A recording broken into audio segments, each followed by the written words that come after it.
तर नरेंद्र मोदींच्या सभेच्या पार्श्वभूमीवर ठाकरे गटाचे 5 शिवसैनिक जे आहेत ते नजरकैदेत ठेवण्यात आलेले आहेत। उद्या मोदींच्या सभेत ठाकरे गटाचे शिवसैनिक जाब विचारणार होते, त्यानंतर त्यांना आता नजरकैदेमध्ये ठेवण्यात आलं।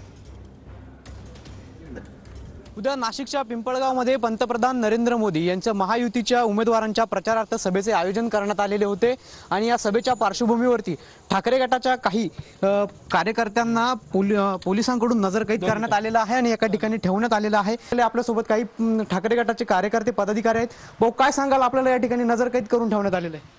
काय झालं की 2014 साली 2019 साली सलग 2 पंचवार्षिक म्हणजे 10 वर्षापूर्वी त्यांनी सभा घेतली, अनेक आश्वासनं दिले।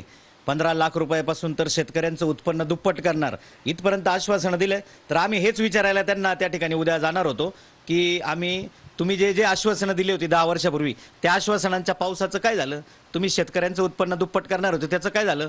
तुम्ही सर्वसाधारण लोकांसाठी महागाई कमी करणार होते, त्याचं काय झालं? आम्ही जे मांडलेले प्रश्न, तुम्ही जे सांगितलेले आश्वासनं, तेच आम्ही प्रश्नाचे उत्तर आम्ही या ठिकाणी मागतोय। लोकशाही पद्धतीने आम्ही मागतोय, तुमची ठोकशाही या ठिकाणी चालू आहे असं चित्र खऱ्या अर्थाने दिसतंय। शेतकऱ्यांच्या संदर्भामध्ये जे काही आमचं पिळवणूक झालेली आहे त्याचा जाब विचारण्यासह जी आश्वासनं मोदी सरकारने यापूर्वी दिलेली त्या संदर्भात काय कृती केली या संदर्भामध्ये आम्ही उद्या सर्व शेतकरी बांधव आम्ही जाणार होतो, परंतु त्यापूर्वीच ही कारवाई केली। या कारवाईचा आम्ही निषेध करतो। या दडपशाहीचा आम्ही सर्व शिवसेनेच्या वतीने, महाविकास आघाडीच्या वतीने आम्ही जाहीर निषेध करतो। ते आपल्या प्रश्नांना बांधिले, कारण आपण 2 पंचवार्षिक त्यांच्याबरोबर म्हणजे 10 वर्ष होतो। मग तुम्ही जनतेला जे आश्वासनं दिले तेच उत्तर आम्ही मागतोय ना। आमचा साधे प्रश्न होते का तुम्ही आमची महागाई घालवतो, उत्पन्न दुप्पट करतो, अनेक 400 रुपयाचं सिलेंडर 1100 ला का झालं, हे आम्हाला साहेबांना विचारायचं आहे।